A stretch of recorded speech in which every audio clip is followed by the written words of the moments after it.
Welcome to NWA Connie Corsos podcast, where we talk all things dogs. Hey everybody, welcome back to another show. Got another special guest here, Martin from Urza American Bulldog. How you doing, Martin? I'm doing very good. I got the name right, didn't I? Yeah, thank you for having me on. I found your channel when it came up on YouTube, my YouTube algorithm, when you had Kenny on. Mm-hmm. I mean, you've been putting up some good videos. Like, I went probably like 6 days watching video after video every day. I'm like, man, I hope I can catch up and watch all this good content. Yeah. I was getting pressure put on me about putting up more content, so it'll be a lot more and everything. And of course, you can find you on the web pretty good. You did some interviews, some very good ones as well. Yeah, I did a few. I did one with Eric at Battlebred. I did a couple with the Bulldog Social Club, and then it was on American Bulldog and Company. Right. A couple ones in Spanish too. Oh, okay, cool. Yeah. All right, brother. Where you from?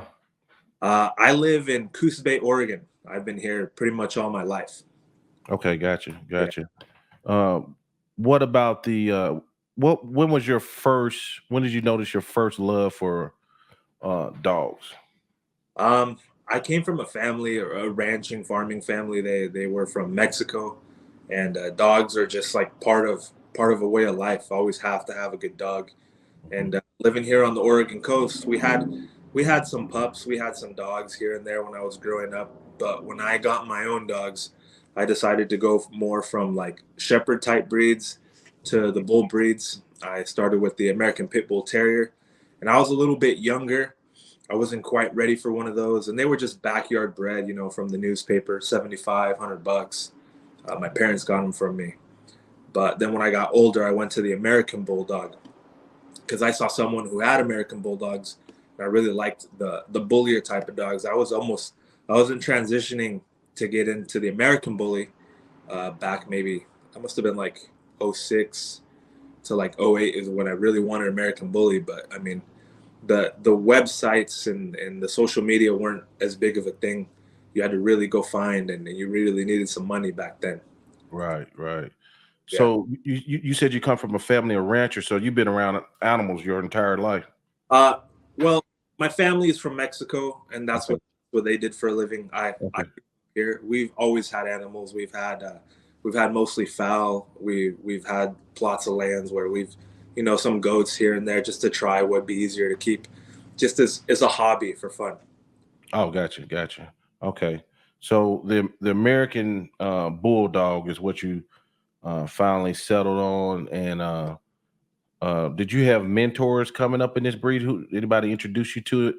So the guy who introduced me to the American Bulldog, his name was J.C. Picking. I was about 18 years old, and I was lifting weights, and I had mentioned I had some puppies. It was like my first accidental but not accidental litter.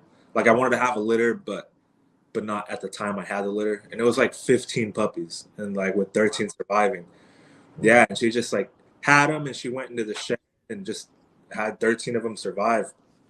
And I was this in the gym, and over from the bench press, this guy walks over. He's like, "Hey, did you say you had puppies?" I'm like, "Yeah." And he whips his phone out and starts showing me his pictures of his American Bulldogs. And they were nice. They were big. They were powerful looking. Like, I'd never seen anything like that. Like, from the picture, they looked like 150 pounds. Yeah. The dogs were a solid 110, 115. But I told him I wanted one. I didn't have any money to my name. Like, I worked 20 hours a week at a grocery store while I was going to school, to the community college. So I told him I wanted one, and then I'd see him day after day at the gym, just like, "Hey, you ready for a deposit?" I'm like, "No, not yet. I don't really have all the money." And then just, talking to him, he found out on the side I worked on cars. And he's like, "Hey, I got this dent in my Jeep." And we did some trade, and I got my first pup that way. I did some collision repair on his red Jeep he had at the time. Man. Yeah. Oh, okay, cool. So he was my mentor. He was happy to talk dogs with me for a while, but I'm pretty sure I did end up bothering him a lot, asking every sort of which question, and really almost not being ready to have my first litter, and like calling him last minute, like, "Hey, what do I do now? Like, I remember my first litter, I didn't even have a proper whelping box, and I'm calling him, and his wife is coming over to like help get me set up, like while Right. we're being born. So I thank JC for a lot, he put up with my questions and my unpreparedness like more than a lot of other people would. Man, that's cool because Yeah. I know just down through the few years, man, I know I've asked a lot of questions, blew up people inboxes like, hey, this and that, and that's still, and it's all about learning. It's good to, and it is some people, they try to help you as much as possible, but they got lives too. So, Yeah. it can get pretty hectic. Live in like the mindset of a backyard breeder. Like, Mhm. I'm this dog and that dog, and I'm gonna have some pups, and I'm gonna sell them for what I bought mine for, and Mhm. taking into account all the extra stuff that goes with it. All the extra work and testing and expenditures, and he walked me through that. Like, he schooled me. He might not think he did, but he really did, because I listened to everything. During that schooling, uh, what are some top things you think that he may have taught you that new breeders could benefit from? So he taught me a lot, but what I think I learned the best, and he was a little harder on me, was photography and selling dogs. Like, I would take some pictures. He's like, "Hey, that's a good picture, but you got all that junk in the back. You're not going to sell pups like that." Mhm. I think at one point he told me to stop selling dogs or stop trying to have litters if I wasn't going to do it. And then I would ask him, "Well, hey, come help me take some pictures." He's like, "Yeah, maybe." He didn't help me. Like, Yeah. he let me do it on my own, and he let me fail. And I asked for it. Like, what about this picture? What about that picture? And back then, in my opinion, it was an easy time to sell dogs. It was like maybe 2015 to 2018 was super easy. Like, you Mhm. go to the newspaper in your city, put Mhm. up an ad, pay the $75, and have half a litter sold in one weekend with just like some text message conversation with some videos, and that was it. You could have half the litter sold Right. Right. Thursday, and you'd have them sold by Saturday. And like now, that's not the thing. And then back then, I'm in Oregon. I could have put a puppy in cargo to like Las Vegas, and it'd get there for $300. And now you can't send a bully breed in cargo on planes anymore. No, you can't. You're right. Yeah. So stuff's changing. It's getting harder. I started watching that video about the CDC. So it's just, you got to keep evolving, keep learning, and it's not as easy to just step in. What do you think about the CDC new rules? Uh, Personally, about how it would affect things. Well, I think the way it's going to affect things is the whoever who can get your dogs for you, your broker, your transport, whoever and is good at it will save you money, and it'll get you your dogs across. It's going to be like shipping a puppy to Australia, probably. Like getting a dog to Australia. Like, if you got a 2-year-old dog, 110 pounds, and you're looking at like 8 grand to get it over there with the quarantine and everything. And it's crazy. So Mhm. we might be paying 7,000 for shipping now.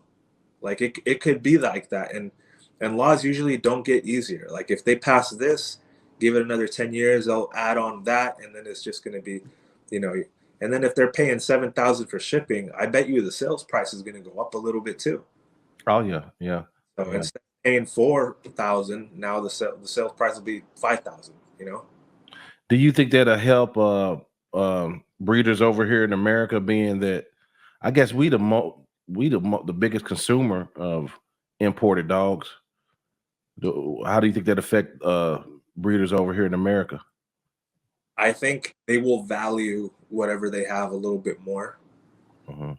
People might try and keep their yard a little tighter. Like, if they go a certain route, they might not want to dilute certain blood for like certain, if they get something from breeder A in Romania, they might not want to breed everything they have off of that from breeder C in, I don't know, Belarus.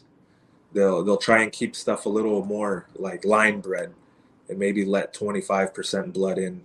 That's just what I'm imagining. That they might go back to the old school ways, like right now in the American Bulldog, you don't have a lot of people saying 3/8 Johnson, 5/8 Scott or anything like that, you know. Mm-hmm. Away from that a little more, and it, you know, it might cause something like that. Okay, gotcha. I'm lucky enough to have, you know, a domestic breed where we're a small breed and most of us are here in the US and we're more exporting than everything. I've sent 2, 4, 5, 6, 7 dogs to Mexico. Oh, really? Okay. And I found the right person for the transport. I found the right people, and yeah, I've like 2, 3 have gone to pet homes, but the other ones, you know, they're in breeders' hands. Gotcha. Let's go back to the pictures for a minute. You said you're a mentor. What was telling you about marketing and taking better pictures? Did he tell you about how to take the pictures? What how to position the dog? What to show the people? Yeah, so with puppies, because that was the first we were doing was with puppies.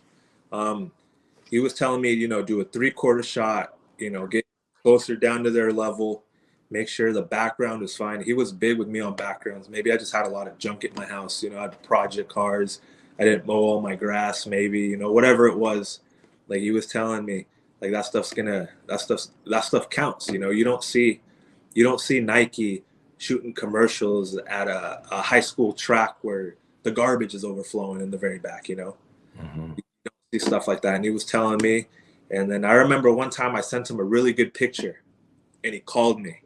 He's like, "That's a good picture." I'm like, "Nice." Mm-hmm. Mm-hmm. Happy when I texted him and right away he called me. So that to me, those little interactions to me were a big deal because I remember and I'm actually one of those people because of who my father is. Like I learn a little better if people are a little harder on me. Like, you know, like my soccer coach was in high school, like my dad, one of my wood shop teacher, that guy is always yelling at students and stuff. So Yeah. I feel better, and he was like that. Everyone else was too nice.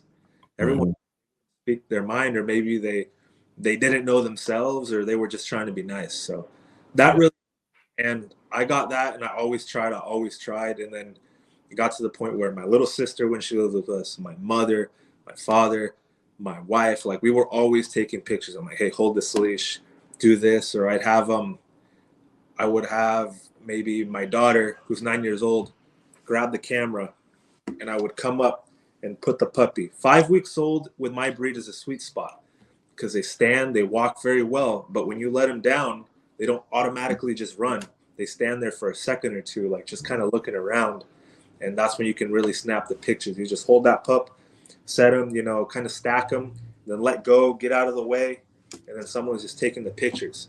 So if you try to use a cell phone like that, you know, the dog gets in the right position and you go to click, you're like a second point two delay. Yeah. And with these cameras, it really changed it because in 1.2 seconds, I probably took like 10 pictures. Maybe I'm exaggerating, but that's what it feels like. Yeah. I remember one of my dogs, we were taking pictures of her and she tripped my daughter. This was like 2 years ago, so she was 7. Tripped my daughter. My daughter did like a whole somersault in front of the dog and fell. And I had the camera, and I think I took like 9 pictures. It looked like a slideshow, just Mm-hmm. boom, boom. So it really helps. And then I don't know much about these cameras. I'm learning. Yeah. Les Cannon from Cannon Bulldogs. He has some band dogs, some oldies, and some American Bulldogs. He was giving pointers the other day about the lenses, about the aperture that I didn't even know. So I got me another 50 with a bigger aperture to try and take the pictures. But this is the one that helps me. I set it in sports mode so I don't get anything blurry, which is impaired. You just got to have that for the dogs. Mm-hmm.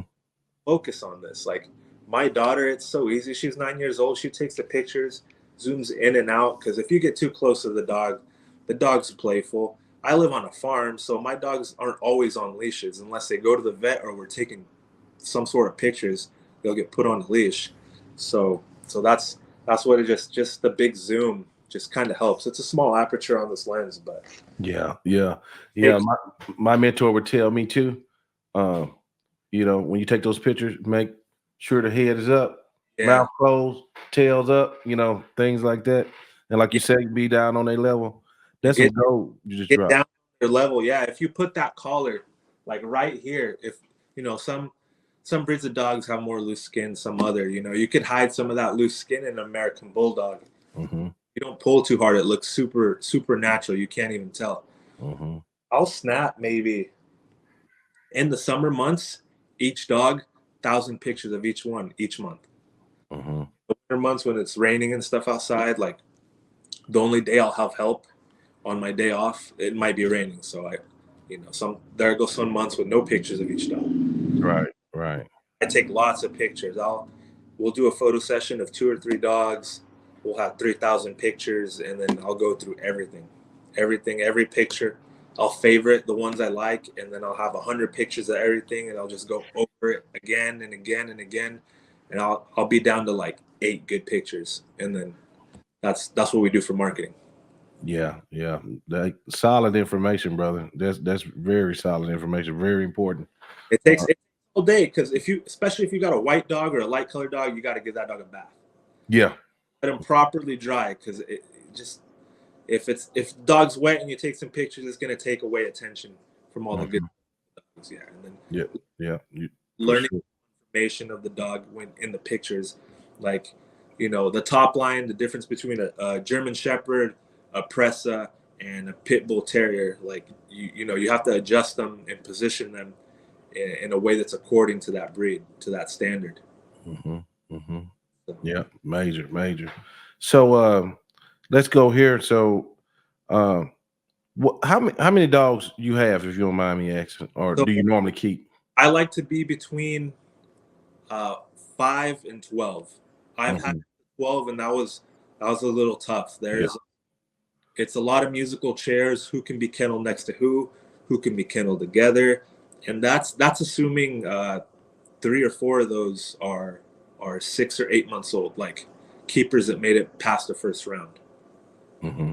Mm-hmm. So right now I have a low number. I have a female out at my buddy's house who has a stud that he got from me getting bred.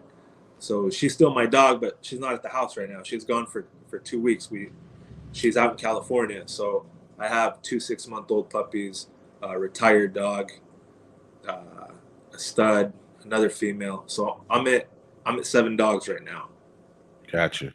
Yeah. So what's your process when you got that number of dogs? You got to have the best ones you possibly can get. What's your process on selection? So I run the dynamic of my kennel is I like to have 1 stud for 4 females. And if I have like a 2-year-old stud, I'm already thinking about what's the next stud going to be. So like right now I have Batman. He's the black American Bulldog. And I have a son who's a little small. He's 10 months old. I don't think he's gonna be more than his dad. So he's still young. We're going to give him a little more time. He made it through the first round of selection. I'll have a litter of, let's say, 6, and I'll select what I want. Mm-hmm. So out of those 6, there might be 3 females, 3 males. I only want females this time. So I'll keep 2 of the 3 females. Okay. Maybe something gets put in a pet home, but we won't, a co-owned home, but maybe not. So I'll have those 2 females, and then I'll do another selection, another round at 10 or 11 months, right around or before the first heat. And depending on how they mature, physically, mentally, any faults, flaws, virtues, or non-virtues, then I might pet home one of those 2 females at that age, at 10 months. Because with my breed, they develop a little slow. So I understand 10 months can be early, but at the same time, that's when a 10-month-old dog is very puppy-like, and the 2-year-old females aren't gonna put up with big puppy behavior from a dog that looks full-grown. So you can start to have a lot of headbutting, maybe yard fights and stuff. Especially even at like 13, 14 months, you can still have that full-grown dog that's acting puppy-like and annoying the big dogs. Right. So you have you said you had 1 male to 4 females. What are your kind of let's get into some of your breeding practices, because reason why I want to ask this because you've been in the Breeders' Academy with Yeah, Kenny. I was in And the academy, and mhm, I liked it. I learned a lot. Just learning the concepts was a big thing for me because I didn't even have those concepts completely under my belt. So mhm, when I learned the concepts, I actually emailed Kenny. I'm like, Kenny, I want to join the Breeders' Academy, but I have a baby due soon, and bills might be tight. Can I just leave whenever I want? And he's like, sure. So I was in the Breeders' Academy for a little while. My third child was born, and I just didn't have any time to sit down and get into it. Like I mhm. dedicate some time every other night or every night to go through the Breeders' Academy, and I wasn't doing that for a while. So I let go of the Breeders' Academy. I took what I learned, and I'm going to get back in. I saw the deadline for joining again was the 15th of next month, so Right. I plan on getting in there. And I learned the Breeders' Academy, and the thing is, I found the Breeders' Academy because we have fowl. You know, generations. My family in Mexico has fowl. We have fowl here. We breed for a little different things between us and my family in Mexico, but Mhm, that's how I learned it because I didn't know fowl, and I was trying to breed it like a dog, like pedigrees, and I was talking about getting a different chicken from another breeder, seeing how we had enough stock, and my dad told me because he's more on the chicken side, I'm more on the dog side, but we do most of it together. He helps me with the dogs, and I help him with the chickens. So I was telling my dad, hey, let's go get a gray hen. It's white legged. It looks like this stuff. And my dad's like, I don't know what that is. Like, where's it even from? What if it's not even a game? You don't even know. If you go get something, you might get the wrong thing. mhm. I'm like, oh, okay. So we actually used a red hen, bred it into the grays. I'm sorry, we didn't have a gray hen. That's why I wanted to go. We used a red hen with white legs and bred it into the grays, and then we did what's it called in Spanish? It's called reciproco graduado. In English, it's reciprocated something where you just you breed the offspring back to the parent and repeat. Mhm, We were able to do that 5 times with one of the lines mhm, before we got into inbreeding depression, and none of the offspring were worth having. mhm. Uh, so there's different ways of doing things. That's what I did for the chickens at one time. I found a breeding method called the spiral breeding method, and Mhm. learning with what I had learned and what I had looked at, like this is good. If you have somewhat of a line or a breed, the spiral breeding method is a really good method.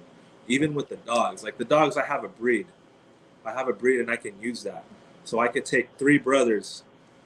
Oh, wait, before you say you say you have a breed, are you saying I have a bloodline? Is what you're saying?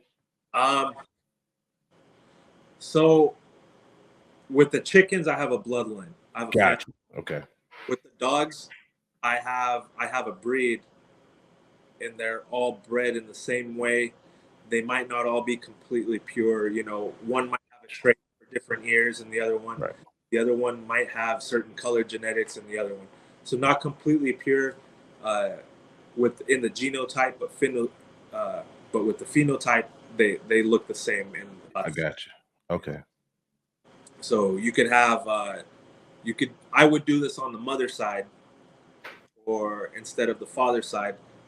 Um, so actually, no, I'm doing the father side right now. So I have one stud at my house, and his full brother is with another breeder. Mhm, So if I were to take a daughter from my stud and breed it back to his father, and then what I have the offspring, I could go one of two ways. I could breed it back to the father again, or take it to its uncle. mhm, So, mhm.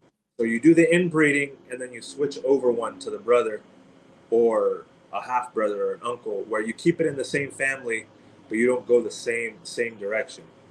Right. So I'm in process with the dogs. That's something way more common with chickens. The Mhm, thing with the difference with chickens, livestock, bunny rabbits compared to dogs is a whole nother ballgame. And I know people argue like, hey, you have to breed this like that, purity, you have a line, oh, you need an outcross, build a subline. With dogs, I'm actually working on a subline as well, but it's not going to be as many dogs. It's not going to be as big. You know, if you can only have 12 dogs, or I could have more, but that's all I want to have right now. That's what I can handle. Right. It makes a difference when you're breeding dogs, because with dogs, if something's not going to work out for your program, you have to go pet home it. If something went terribly, terribly wrong, like you have a cleft palate or it's born with ictosis, which was common in the American Bulldog, it's less common now, it has to be put down. Yeah. Like it gets put down in the whelping box as a puppy. It doesn't even make it to a family. All right. Right. If you have some sort of disorder, some genetic problem where you sell a dog. Sorry about that. Oh, you're good. Hopefully that doesn't happen to me too. Yeah, let me make sure it's off. Just told him I was doing a podcast too. But sorry, go ahead. All right. So if you sell a dog to a family and it has some sort of neurologic disorder where at a year old it has to be put down, well, that's going to cause some grief. It's going to cause some problems. You're not going to feel very good about it. It's going to make you change your breeding practices. Maybe you were on the right path to create a really good line, and that's just a hiccup, like a speed bump that came in the way, but now you're just going another way because it caused some problems for a family. Something that happened to me was I sold a pup, and the pup was fixed at like 12 weeks. It was spayed, super young. It was a little taller than usual. It didn't have as much mass. The phenotype was there, so it kind of looked like one of my dogs. But you know, I tell people now, hey, don't spay until sexual maturity because you have these problems, angulation. Well, the dog ended up ripping a knee at about 11 months old. And that was $7,000 when it was all said and done. You have all your vet visits and your surgery. Surgery is like $5,500 in this area. So I felt really bad because that dog ripped its knee, but at the same time I said, hey, you know, maybe there's something to do with the dog being spayed at an early age. So the bones, the growth plates didn't close correctly and it lacked rear angulation. Maybe the dog jumped out of a truck or a slippery wood deck, whatever. I didn't tell the family that because I didn't want to make it seem like, oh, it's not my fault, that's you guys. I didn't say that. But bad luck, that same dog again, I get a call, hey, this dog is paraplegic. I'm like, what? Yeah, it you know, it can't walk, it can't move. They take the dog to the vet, some pinched nerve, something like that in one of its vertebrae. Like, man, what's going on with that dog? And then that wasn't the only dog out of that litter that had some issues. I was going to ask you about that, yeah. So that wasn't the only dog. That other dog had a completely different issue, though. But they knew each other. That dog had fractures vertical in the front legs. I'm like, that dog dropped as a puppy. Was it my fault? Was it their fault? I'm checking timelines when they got their puppy to when they first let me know. How much time went in between that? You know, was it a month? Was it 2 days? I'm going back and checking. Well, the first dog with the knee and with the pinched nerve in its vertebrae, when it was all said and done, between everything, $17,000. On your end? No, that's what they paid. Oh, I was just saying. That's what they paid. I would have put it down. I would have put it down. Like, that's a lot of money. Like, yeah, maybe I'll fix the knee, you know. I'm breeding these dogs. I can get that back in the litter, probably. So, you know, we'll fix it, especially if it's like a 2 or 3 year old dog. You know, now if it's a 12-year-old dog, that may be a different story. But you know, that's a lot of money. I would have, you know, if someone asks, hey, you have this dog, it's going to cost you this much. Would you rather put it down or keep it as a pet like that? You know, a lot of people are going to opt to, you know, euthanizing the dog. But I mean, we can't tell the future. So stuff like that, you know, I could say, oh, it was because of this, bad luck, you know, 2 things, 3 things, bad luck, one after another piling on top of each other. It can make a breeder completely change their breeding practices. That's right. That's right. What are your thoughts on health guarantees? Health guarantees, I think they're necessary for necessary things. I mean, there are some things we can't guarantee. Like, how are we going to guarantee ripped knees? Now, if you have a lot of ripped knees at your house and families' houses, now you really got to do something. But if you're cranking out, I don't know, 50 dogs a year, and out of those 50 you get one ripped knee, I mean, how can you really guarantee that? The best thing you can do is talk to the family, like, hey, those wet decks, they're slippery, especially that pressure treated wood in the morning and all that shade. Don't let the dogs jump off of the back of lifted pickups and stuff like that. But Mm-hmm. heart murmurs or hips, if you want to guarantee hips, I think that's a good thing to do. I mean, if you breed the dog, I think the guarantee should be void. If you breed a male at 10 months old, I mean, that could probably void the guarantee. You should probably check the dog before you breed it. Mm-hmm. What else? Let me see.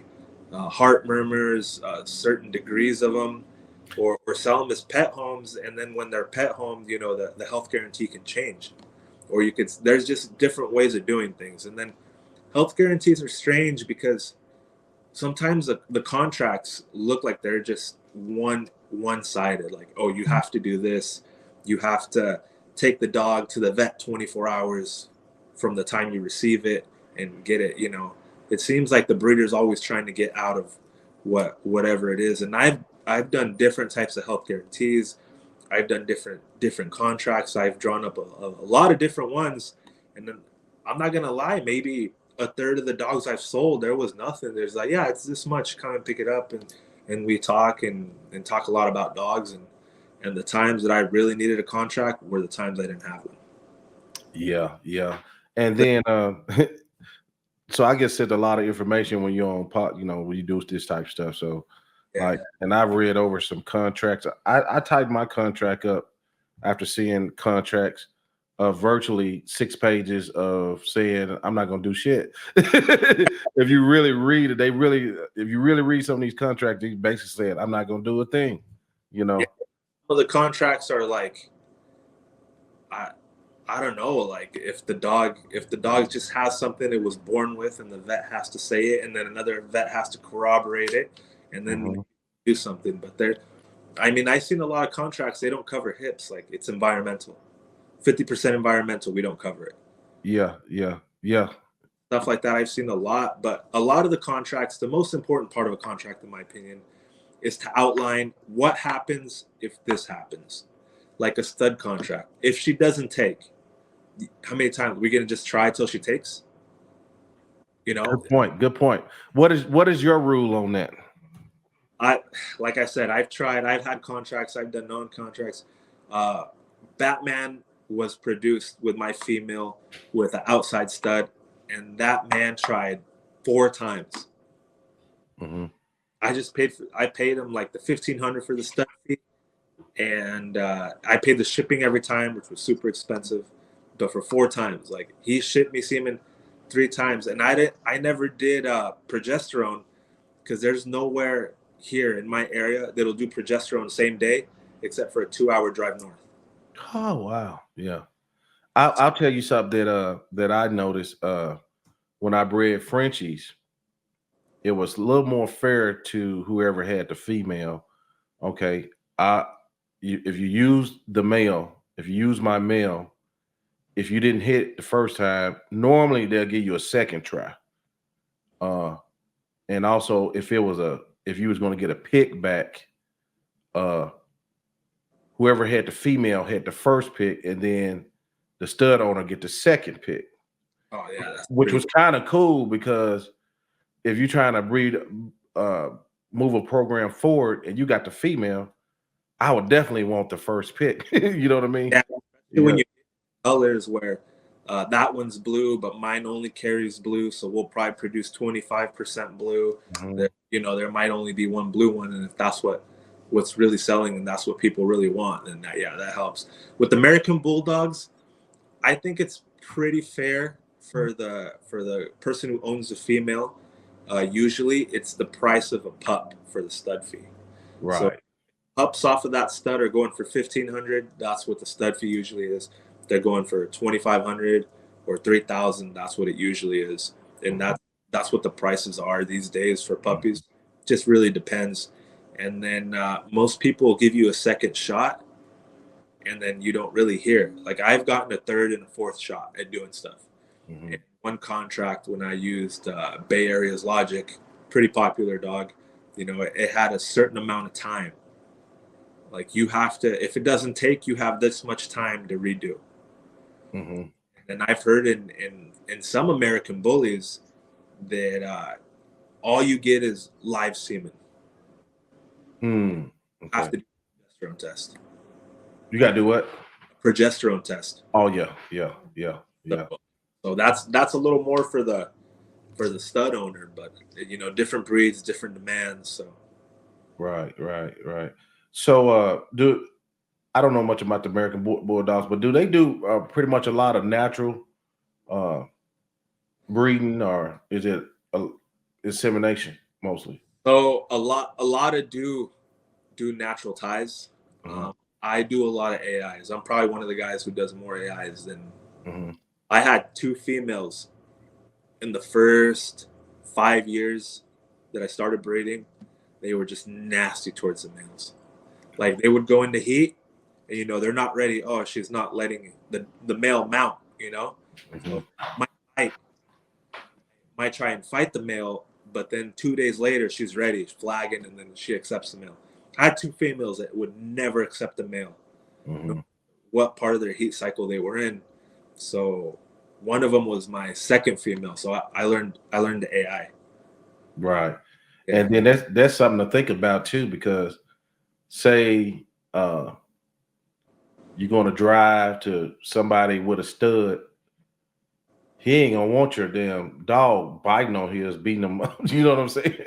Then you have stuff like brucellosis. Like if you're going to outside yards, you know, you can get some STDs or something. That's a real thing. Canine herpes. So I mean, I saw some people that I knew from mutual friends lived 5 hours east. They traveled to my town to breed with another. They were oldies, old English bulldogs. They came into my town, and they weren't equipped. They didn't have AI kits. And I'm like, oh, I got you, and I let them know. And the only reason I knew they were even in town is because they got a flat tire, and I was on their Facebook friends list. Right. Same town, so we got to talking. I didn't end up going to help them with their tire because they called someone else. I don't know if they called the service or whatever, so I didn't go. But yeah, I'm like, here's an AI rod. Here's the whole kit that I have extras, and then they were able to breed the dog. They did one artificial insemination, got 10 pups, and drove back home. They were here one night. Hmm. Hmm. So, Oh, what tips would you tell new breeders about if they don't have a stud? What's some things they want to look for when they're searching out a stud? Just say they might have one female they're trying to breed.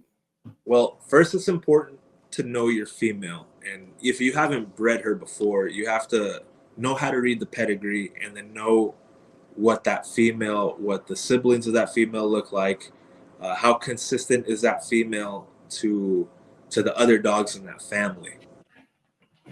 So is it consistent? Is it throwing a lot of looks? And then what's going to complement that dog? You know, sometimes it's good if you like everything about that dog, everything about that breeder. Maybe that breeder's not too far away. You can go back to that breeder and see if he has a good stud that'll complement, that'll help. Right. You want to go for something. A lot of people want the big name or the most famous dog. Well, you know, don't be fooled by just good photography and popular kennels and logos and stuff. Hmm. Find a good stud with a solid pedigree, something that matches. And in the American Bulldog, there's a lot of scattered bred dogs. Like even me right now, I've been working on it, and I've been trying to get that phenotype down. I've been trying to get the purity and build an actual line. That's Like, right. there's not tons of lines uh, in this breed. I can't think of a single person who has a line of dogs that hasn't been in it at least 12, 14 years. Say that again. In my breed, I can't think of a single breeder who has a real line of dogs that hasn't been in it at least 15 years. That's true. Yeah. So you got a breeder who's been breeding 8 years. Do they have a line? Do they really do they just inbreed a whole bunch and then it's kind of a line? Is it a tested line? So you don't know. It's tough. Like they could have good dogs. Yeah. Or breeder could have the dog that complements your dog that's going to do good for you. Yeah. saying you have to take that into consideration. Right. And it also matters the stud owner. Is he easy to do business with? Is he going to give you good customer service? Is he going to set you up right? Is he just going to tell you old wives' tales to how to, if she starts bleeding and then it goes clear and then ready? Or is he going to say, hey, the way you're doing it, counting days, it works for 80% of the females, but, we can't guarantee that works for you. Go get a progesterone test. Don't do a progesterone test. Maybe AI 3 times to get your percentage from 80% up to 90. Mm-hmm. Do it like this, different. Is he going to help you? Is he going to tell you? Is he going to give you tricks or not tricks? Is he going to give you pointers about how his dog produces or how it could produce with a female like yours? Right. Because a good one, he's going to walk you through. He's going to walk you through everything. And especially the first thing, besides knowing, the basic things about whelping. Yeah, definitely. A lot of it is calming your ass down on your first ones. You know what I mean? Here, he could just tell you everything you want to hear just to sell you, a stud. Right. So yeah, the character of a breeder is major. Let me ask you this, because this is a question I've been asking everybody. What is most important as a new breeder? The pedigree or the breeder to get the dog from? The breeder you get the dog from. Okay. Why is it? Because the breeder, if he's not an honest person, it's gonna affect your dogs. Because you could get what the pedigree is for sure, but he could sell you a bad dog. If he knows you're if you're breeding for athletic dogs, he could sell you the wrong thing. He's just gonna sell you whatever he has. Or that breeder might go above and beyond to put breedings together, to pet home stuff that doesn't work out. Like that breeder, if that breeder does a good job and takes pride in his work, you're way better than someone who has just dogs with the same pedigree, bought a litter mate and then the other litter mate of the mom, and then just put them together the same way. Like, is that breeder selection counts a lot. You could give a breeder the same blood, the same out of the same litter, but his selection is what really counts. It's gonna change the dogs for sure, especially in American Bulldogs. Yeah. I always, kind of tell people, the breeders the most important things, especially starting out, because for one, you don't know the dogs and them damn pedigrees. You don't know nothing about them. Especially when you're getting started, and they just tell you a lot more about the lines, because some people breed for different purposes, like you said, athleticism and things like that. So, and then later you can get into the pedigrees. But I know too, a big deal with us with pedigrees is with the Corsos, specifically what I'm talking about is watching out for epileptic lines. So I can imagine that's tough. I've heard that a dog could have like a seizure for like, when you're not home, and then the dog's fine and you never see the seizure. Never see it. Yeah. You have no idea. And then it passes it on. That can be really tough. Right. Another problem I see with that is you'll have, in 6 generations of dogs, like you'll go down the pedigree, 6 lines, boom, boom, boom. And in those 6 lines, it went through 4 breeders' hands. Man, that is so hard, because all breeders are just going for something else. Like, you don't know, were they all in line? Probably not. Maybe if it was the great-great-grandfather who now his son is taking over, and then the grandson taking over the breeding program, maybe, but probably not. Right. Yeah. A lot of the if you really look, a lot of the dogs are scatterbred, and like that's a big thing. Being that you've been in the academy, that the Kenny teaches about like how to properly outcross. If you would you call it that? No, I don't think. But do it. Sublines. Yeah, sublines. Sublines is the best way to outcross. That's just you have your dogs, they might be tightly bred, but over here on the side, you built an outcross line concurrently. Maybe out of the same genetics you even started with, maybe you did add some outside blood. This is dogs, you know. You can't just cull everything, you know. Out here with chickens, if I inbreed too much or I do something wrong, I can just kill the chicken. It's gone. I could eat it, make some Yeah. chicken soup. But with dogs, that's not Right. close to the same. Right. How important is it to you to keep your blood inside of your program with chickens, or do you let your chickens do it? You know, Nothing goes in, nothing goes out. with your chickens. Okay. I don't let my blood out, and I don't get new blood in. I have what I have. I'm not going to blame my success or my failures on anyone else. The chickens really scratch that itch I have of being a true breeder. Like chickens, I'm good. Like I start out with like 7 different lines. I had like some pumpkins, which are orange. I had some black chickens. I had like 3 kinds of red chickens. I had the 2 kinds of grays. I'm down to half as many lines, but I can't decide what I want to keep. Oh, gotcha. I should have one family and a subfamily, and I'd take off because it's a numbers game. With poultry, you have commercial poultry breeders.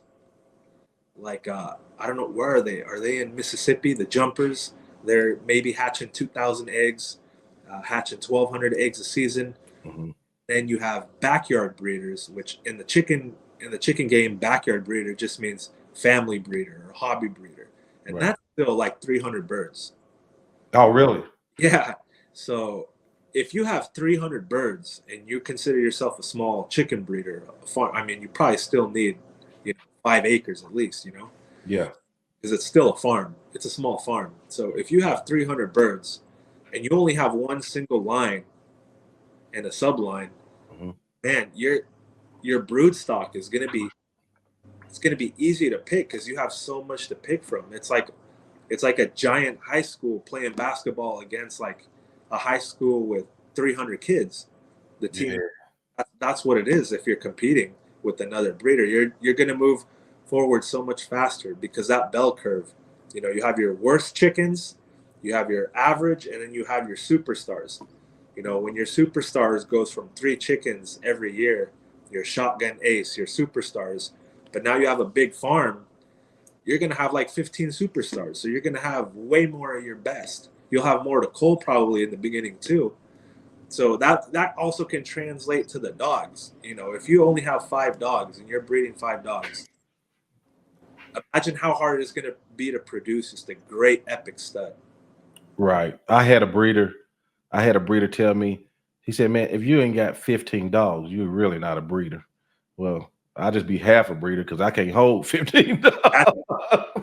If you have 15 dogs and you're trying to produce 4 or 5 really good females, and a female get to 1.5 years and you pet homer, let's see what the next batch of puppies is going to be like next year.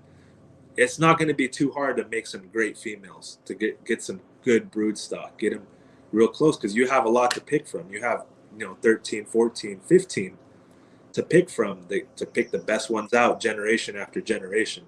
And if you only got 5, you might have 2 males and 3 of them are females, and you're just trying to get lucky at that point. Right. So this is for any new breeder that may want to know this question. If you're going to start a program, which one do you choose, male or female? All right. If you're going to start a real program, I say female. And if you can buy a female at a litter already and it has the right temperament, because I've heard of stuff. I've heard of the worst horror stories, like people buying a 2-year-old female and go to breed her and they didn't even know the first one was a C-section. I'm like, man, you went to the wrong breeder because they didn't even tell you that. Right. Or they go to breed a female that already had 1 litter, and in the first heat that they owned her, she prolapsed. Oh, yeah. It's so hard. Yeah. Yeah, you're right. Yeah, you're right. Yeah. You Yeah. find a person and you really like what they have. I would go, me personally, I would go for an adult because you see what's in front of you. You could get a puppy, and then during that puppy's development, you have all sorts of flaws. You start seeing them at 6 months, and they didn't go away at 10 months, and they're still there at 15 months. So if you're going to be a real serious breeder, I would do that. And you're 100% right. And most people just say, well, the female, but you added a lot to it Yeah. because if it's an adult, you can start earlier, like you said, you can see more things. Good point. A lot of people don't make that point. See how good of a mother she was. Yep. Did she have enough milk? Did she have mastitis? You know, how many puppies are out there? You know, oh, you have in touch with 4 of the puppies, so there were at least 4 puppies. You know, if he tells me there's 6 puppies, but I'm only in touch with 4 of them, I'm more inclined to believe him because he showed me 4 different puppies, and then I saw the pictures when those were in the whelping box, or the same colors, or the genders match up, and it's way better that way. How strict are you on, say you give out breeding rights to a female? Do you usually make them come back to you? No. Okay. I'm either selling them or just pet homing. It's either I usually give them everything or nothing. Okay. Yeah. I don't. I'm setting myself up for disappointments. You know, people disappoint. I've sold some dogs where they gave me 80% of the money, and I'll pay you back. I just transport's coming through that day. That transport's $500 cheaper. I'm like, all right, that's fine. You know, if you don't pay me back, it's my own fault. You know. Yeah. Whatever. Yeah. I'm just, if I get it, then it's a plus, but not, people, it's hard with people. Mm-hmm. Everyone says what they're going to do. A lot of, like in today's society, I've noticed a lot of my friends, I'll tell them, hey, we're going to go to that concert. We're going to go to that brewery. We're going to go over here to the car show. Yeah, we'll go. Text me the day before to make sure. I'm like, that we're going to go? You're telling me we're going to go. If I tell you, hey, I'm gonna set up this interview. We're setting up this interview, 3:30. Didn't text me in the morning to make sure. You didn't text me 2 hours to make sure. We just assume we're gonna do it. Like, right. So a lot of people are flaky. They're iffy. They'll tell you and then they don't do it, or they're not sure. Like, I'm fine if you're not sure. I'll walk you through your options and try and help you. And I'll even tell you what's the best way. I had a family that was gonna buy 2 dogs from me, and they wanted to breed, and they were asking me what to get. They didn't want something too closely related. I'm like, okay, I understand that. This is going to be their first time breeding. Mm-hmm.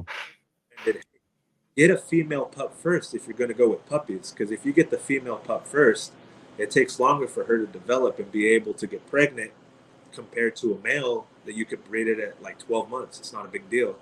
And they're like, oh, wow, I never thought about that. I'm like, yeah, let me help. They went with the male first, so. Oh, really? Okay. Yeah. Yeah. In some breeds, I guess I guess I see it more in bully breeds. All the stock is put on the males. Like you just see like for stud, blah blah blah, but it don't really work like that amongst a lot of other dogs, I don't think. Yeah, I know. Yeah. Well, wait a minute. Now they be pumping these studs. What am I talking about? Studs getting pumped. Yeah, I'm tripping. No, but I know what you mean, because like how we said before this, I mean, stud in the bullies, the stud owner has like, more say in how to do it, like progesterone test and good semen. That's all you get. Like, It doesn't take us your fault. No redo. I've heard a lot before too. Yeah. Sure, it's not the case with every circle of American bullies, but. Let me ask you this: what else would be good marketing techniques for people trying to move their dogs? So I would recommend your own personal image. I'm not, don't do a bunch of controversial stuff on your page. Who you voting for? This religious group is wrong. Don't badmouth a bunch of people. I don't know. Look at a really successful real estate agent and go up and down their page and see what they post. Like, not everything might be about real estate. Maybe they post, a nice picture of them and their family at the beach or a boardwalk after a wedding or something. Try to copy them. They're excellent salesmen. That's probably their only job. So, imitate them. Find like a really good brand of, I don't care what the brand is, soap, like some handmade local soap, and then look at their page, and man, they're doing some really good social media. Yeah. And try and copy them. They did something for this holiday. Let's do something for that holiday too. But That's right. Make it about dogs, and always give good customer service. There's been a lot of times where I talked to somebody litter after litter for 2 years, asking me, messaging me, maybe some phone calls here and there, and then finally they bought a pup. Yeah, you never know. And then too, you made really good points. Me personally, I don't give a damn who you voting for. If I want to buy a puppy, I want to hear shit. I'm here to buy a puppy. Yeah. And one thing I see too is young breeders need to be very careful. I see sometimes when people window shop, people you may feel like wasting your time, but they want to ask questions, and then you air them out on like the Facebook. Well, if you're gonna be wasting my time, fine, all that old stuff. I've gave puppies baths and got them all ready and got them, when I would allow clients to come to my house and get, the cage all set up in my living room with a blanket under it. All the dogs are washed and clean. I washed the mom, washed the dad, and I'm waiting there for the customers, and they never show up. Yeah. Win some, you lose some. That's part of the game. That's right. You don't hear car salesmen complaining on Facebook about test drove this many and didn't buy anything. Right. Be professional. You don't hear real estate agents saying that. So You're right. It's corny, and you can really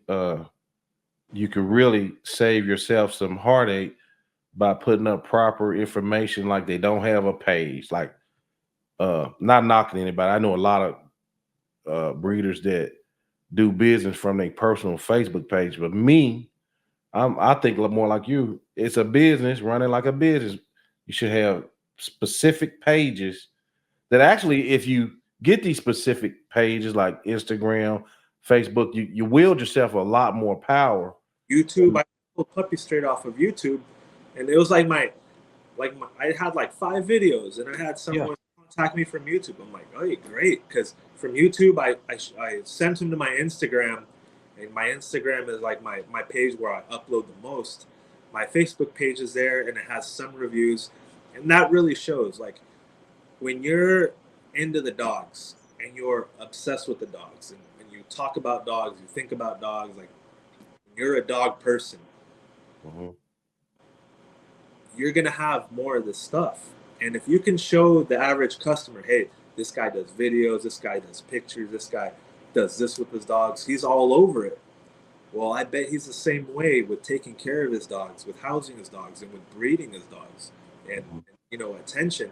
If they're just kind of sloppy, half-ass with everything else, that's probably how they're raising their dogs too.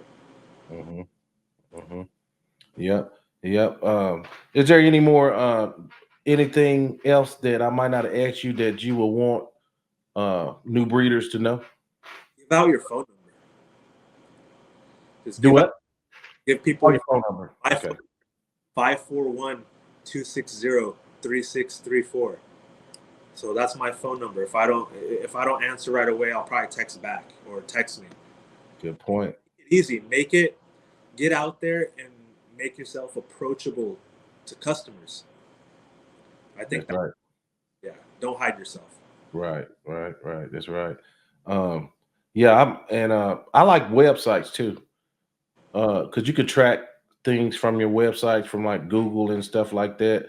Track how many phone calls came from Google, and actually, you can kind of write a bio about your program, and all those questions that irritate you, you could put them in that website. And sometimes a website, and I know this from personal life, doing being an entrepreneur, the website can make the sale for you, and about time they call you, they already sold. You know what I mean? That's a good thing. Also, I want to add to that. This is probably a little more important, but never stop learning. Just listen. Listen more than you talk. Me personally, I have this rule. I don't know if I always follow it, but I try to, and it reminds me is only talk about 10% of what you know. Yeah. Stop. Don't just because you think something is, don't make it sound like that's what it is. Right. Or anything like that. Just listen to people. If they've been doing it way longer than you, listen. Maybe it's some good advice. Maybe it's not. There's a lot of old wives' tales in breeding, so that's something to watch out for. But yeah, definitely people. Yeah. Right. Yeah, it's nothing more frustrating to the older breeders that I've talked to than newer guys, even guys with 10 years in, thinking they know everything and, just trying to bring up dirt, and all, it could get a little sticky in there. But yeah, I mean, it's really one of those things where you got to honor the ones who know more than you. Then plus you got like guys like you willing to come online, share the information. They really got an advantage today. You really have a big advantage today. Yeah, I'm lucky. I mean, I was in that time where I'd go check out books in the library, but I was also in the time where everything was available to me online. Like I was right at that transition where I had to go to the public library to use a computer also. And there wasn't a bunch of stuff on breeding. There was some old breeding books, but content is so much easier to consume. I work in a restaurant. I could have headphones in while I'm washing the dishes or while I'm prepping the veggies or before opening, or like listen to something on a road trip. Books are harder. If you're just learning from a book, you got to make time to sit down. If you have children, if you have a lot of work, it's harder. Exactly. That makes a good point. Like as far as the Breeders Academy, and most of my learning is done while I'm at work with these right here. Yep, me too. You know what I'm saying? Use it, guys. Yeah. Working. Yeah. Don't waste your time. Don't waste your time. You know what I mean? Yeah. If you're able to wear headphones and things like that at work, man, use it to fill this up, because we all babies, trying to learn from these other guys that got this really good information. You know what I'm saying? And it's for the dogs too, to quit putting out bad dogs and different. We're putting out better dogs. It's an advantage for everyone. Everybody. Since I started breeding, I sold dogs to people, and then they became breeders, and they sold dogs to people, and now they're having like some litters. And now, like, I'll go somewhere and like, that's an American Bulldog. Who'd you get that from? It comes from my stuff, but maybe two other breeders, had some selecting in there to make. But I mean, that person has a dog kind of because of me. Right. I've had a lot of people that are like, hey, I want a dog of this. I was looking at a Husky, but this American Bulldog is closer to me and it's cheaper. I'm like, what? And they end up getting this dog or that dog, or it's happened the other way where someone gets a Doberman and they told me they were going to come get an American Bulldog, but people out there too. And right. So, hey, do you have any closing remarks, and would you tell the audience how to get in touch with you and all that good stuff? How to get in touch with me? Yes, sir. Or any closing remarks as well? No, if they want to get in touch with me, like I said, my phone number is 541-260-3634. Call, text, WhatsApp, Facebook. I'm there as Martin Gonzalez Arceo on Facebook. I also have a Facebook page for the dogs, Fuerza American Bulldog. You can find me on Instagram, same Fuerza American Bulldog, and on YouTube. Ask questions, whatever you like. Check out my pictures on Instagram. That's where I post my stuff. Gotcha. Well, brother, I thank you for coming by, and I hope to have another conversation with you down the line. Yeah, no problem. I would like that. Thank you for. Okay. All right, brother. All right, gang. We'll see y'all next one. And that wraps up another episode of NWA Connie Corsos. Thank you for being a part of our Connie Corso community. Remember, you can stay connected with us beyond the podcast. Find us on all major media platforms by searching for NWA Connie Corsos. Whether it's Facebook, Instagram, Twitter, or YouTube. Just hit that follow button to join the conversation and get the latest updates. If you have a burning question or want to apply to be a guest on our show, we'd love to hear from you. Simply shoot us an email at nwaconniecorsos@gmail.com. And if you're a business interested in becoming a sponsor, reach out to us at the same email address. For more resources, exclusive content, and links to all our social media profiles, visit our website at nwaconniecorsos.com. It's your go-to destination for everything dogs. Thank you once again for tuning in, and we can't wait to bring you more exciting episodes where we explore the fascinating world of dogs.